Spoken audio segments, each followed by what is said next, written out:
বাঁচানোর জন্য ওই কি সাব ইন্সপেক্টর কি আছে, এই রাজদীপ সরকার না হালদার কি আছে, ওকে বাঁচানো।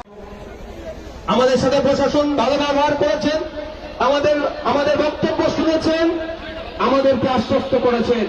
সেই জন্য আমরা কিন্তু এখনো পর্যন্ত প্রশাসনকে যেমন ভরসা করে যাচ্ছি, আগামী দিনেও যাব। আমার বলার বক্তব্যটাই, আমার কাছে খবর আসলো সিআইডি সাইয়া নাকি আমাদের বাড়িতে আসছে। এবার বলা যাচ্ছে আপনাদেরকে, গ্রামবাসীকে বলা যাচ্ছি, এই সিআইডি সাইডে হোক আর সিবিআই সাইডে হোক, যে আসবে বাড়িতে আগে আইডি কার্ডটা চেক করবেন। কি করবেন? আগে আইডি কার্ড চেক করবেন। আপনি কে? আপনার আইডি কার্ড দেখান। যদি না দেখাতে পারে, ভদ্রভাবে ঘরে বসে পানির বোতল দিয়ে তাকে দরজার মধ্যে তালা মেরে ঘরের মধ্যে রেখে দেবেন। তারপরে আমাদেরকে বলবে জিয়াদি আসতে পারে। কিন্তু আমি খবর পেলাম, যেই আমাদের সাথে যোগাযোগ হয়েছে, আমরা যেই বললাম ওনার আইডি কার্ডটা দেখতে চাও তো, তখন সুর করে পালিয়ে গেল। ভয়ের বাতাবরণ করার চেষ্টা হচ্ছে। একের পর এক ছেলেকে কোন জায়গায় পিটিয়ে মারছে, কোন জায়গায় থানায় তুলে নিয়ে গিয়ে মারছে, কোন জায়গায় মিথ্যা কেস দিয়ে এই মুসলিম সমাজের যুব সম্প্রদায়গুলোকে, আদিবাসী দলিত পরিবারের ছেলেগুলোকে, যারা একটু প্রতিবাদী, যারা আইন ন্যায়ের বিরুদ্ধে কথা বলে, তাদের মুখকে বন্ধ করার চেষ্টা করছে। আর হতে দেওয়া যায় না। আমরা এখানে দাঁড়িয়ে শপথ করতে হবে আমাদেরকে।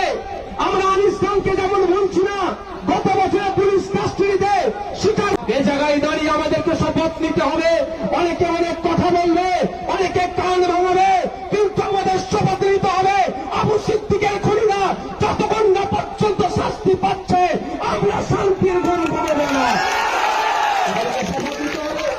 আমরা চাই না আগামী দিনে এই ধরনের কোন মায়ের কোন খালি হোক, কোন শিকারী মোড়ার মতো কেউ হত্যা না, পুলিশ কাস্টডিতে কোন আবু সিদ্দিকের মতো কারো ভাই প্রহারা হোক, আচ্ছা, এটা আমরা চাই না। তাই উপস্থিত জনগণ, আপনাদের উদ্দেশ্যে বলবো, আমরা যেভাবে কোর্টের দ্বারস্থ হয়েছি, আমাদের সম্মানীয় যারা অ্যাডভোকেট আছেন, তারা আইনি লড়াই করছেন। আপনারা যারা এখানে আবু সিদ্দিকের আব্বা আছে, চাচা আছে, তাদেরকে জিজ্ঞাসা করুন। যারা গিয়েছেন, আইনি লড়াইটা করতে হচ্ছে। সাথে সাথে আগামী দিনে করোনা আবু সিদ্দিকের মতো ঘটনা ঘটে, তার জন্য আমাদের মাঠে ময়দানে লড়াই করতে হবে। প্রস্তুত আছেন তো নাকি? প্রস্তুত আছেন তো নাকি? আর একটা কথা, আমি যখন আসছিলাম, আমার কাছে একটা ফোন গেল, আমাদের এখান থেকে নাকি কেউ পুলিশকে দেখে তেড়ে যাচ্ছিল। এটা কখনোই কাম্য নয়। এটা হতে পারে আমি এসেছি মধ্যখান থেকে ওই প্রশাসনের জন্য, কেসের মাইন্ডকে ডাইভার্ট করে দেওয়ার জন্য। কি করতে পারে? তার এই ভিড়ের মধ্যে তাদের লোক ভুলে দিয়ে পুলিশের প্রতি খারাপ ব্যবহার করতে পারে। এটা কোনোভাবেই কাম্য নয়। এই কাজ যারা উৎসাহিত করছে, তাদেরকে চিহ্নিত করতে হবে। কারণ আজকে তো পুলিশকে মারার জন্য আমরা এখানে উপস্থিত হইনি, পুলিশকে তাড়া দেওয়ার জন্য তো উপস্থিত আমরা হইনি। আমরা আমাদের ভাইয়ের খুনিদের বিচারের দাবিতে এখানে উপস্থিত হয়েছি।